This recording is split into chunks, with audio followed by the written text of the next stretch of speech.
I've been on YouTube for some years, and I've noticed almost immediately that other YouTubers wanted to use me like crazy.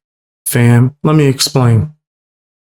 This is a nasty game. YouTube growing, trying to build your career, making income, right? I've been blessed to, even though I went through a lot of trials and tribulations, grow a platform, have my supporters, and be able to earn whatever I could earn off of here, right? But I never really looked at it like that was the end all be all. I just wanted to have fun. And a lot of the other YouTubers, they didn't see it like that. Seen I had certain talents and wanted to use me, right? Like there was this one content creator. I'm gonna just say names too, if I can, guys. I'm gonna say names. There was this one person whose career ceased to exist that went by the name of Tipster Clown, Super Clown. He had a bunch of subscribers, connections, right? I've heard of his content, and when he reached out to me, and told me that he thought my content was dope and he enjoyed my stuff and thought it was funny, right? I thought that he was being genuine. That was not the case. He did see certain things within me, but wanted to use me for it, right? A lot of people don't know this. I ended up being his ghostwriter behind the scenes for most of his projects. If you ever even heard of this person, by the way, for most of his projects, right, that were successful, like the Susie Lou Chronicles, I was writing most of that stuff. Point blank. Did I get any credit? Nah. And then when I stopped writing for him and wanted to focus on my channel, it became an issue. It became so much of an issue that he tried to take my channel down and do a bunch of disgusting things behind the scenes and empower, I guess you could say, up and coming creators, other smaller channels to try to go after me and harass me and get me off of the platform. And he used to tell me behind the scenes, like, yo, man, you got a lot of female fans. I wish I had that. To see him doing all these shady tactics to try to take me out because he couldn't use me anymore, because I guess I saw the value within myself and refused to allow him to try to capitalize off of me and build his career, which, by the way, when I disappeared from the writing room, so did the career. The career was gone. The career was super gone.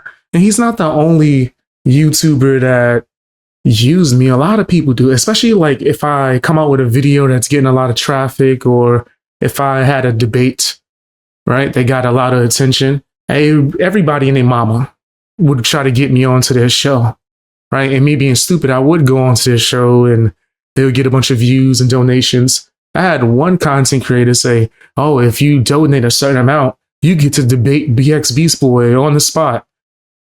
I was like, what? Like, this is during the live stream. They were marketing me and using me as a tool for them to get money. And they are slimy as hell and continue to be. And I detached myself and wanted no parts of that.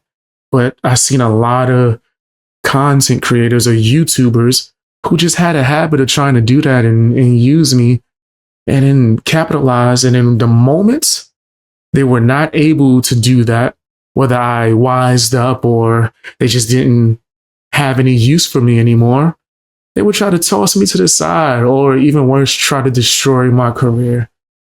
Now, of course, I definitely persevered and kept on going, but still, it's something that content creators shouldn't have to deal with. And if you're an up and coming content creator and you want to be a YouTuber, you have to be aware that there are a lot of people like this. I always say this, and I even made a video on it. YouTube is the new Hollywood. It's the new Hollywood, bro. Man, you got all these nasty, just slimy, sneaky, snaky people, right? They're just over there hovering over you. Ooh, what can I get from you? Why can I? And it happens from all angles. Yes, bigger YouTubers do that. But of course, there are smaller ones that are doing that to bigger YouTubers who are trying to like weasel their way into their circles to build careers. It's super nasty work. It definitely happens within the, live stream community. I've seen a lot of that going along, right? people get within your sphere and your bubble. You, even me, a small, I guess you could say, following. I've had people do that, pretend to want to be my friends, right? Other small YouTubers. And it was just because they wanted to use me for whatever clout they could get. And I ain't really getting people that much clout, enough for them to build some kind of following, I guess, right? Especially when you choose to not do what they say and go along with them. I had one person that I refused to name, right? I'm just never going to get clout off of my name, right? They kept calling to my live streams and saying how we should do a podcast. A lot of people have done that, tried to come in and just be like, hey, let's start a podcast. And then when I say no, they're like #1 Beast Boy haters. Now their content is all about me and they're just following me and stalking me, harassing me, going way too damn far, right? Going to levels that I would never go. But they're doing it just to get some kind of attention from me and use me, right? And I'm not special. This happens to a lot of people. If you don't fall for it and you choose to stick to yourself and just do your thing, you're going to be way better off. But that's just my opinion. Tell me what yours is down in the comment section. Hit the like button. Also hit the hype button if you're able to. It really helps out the channel. Don't forget to subscribe. And if you haven't, already yet, check me out on my live stream. I was about to say channel on Twitch and Kick, man. Check me out on my live stream.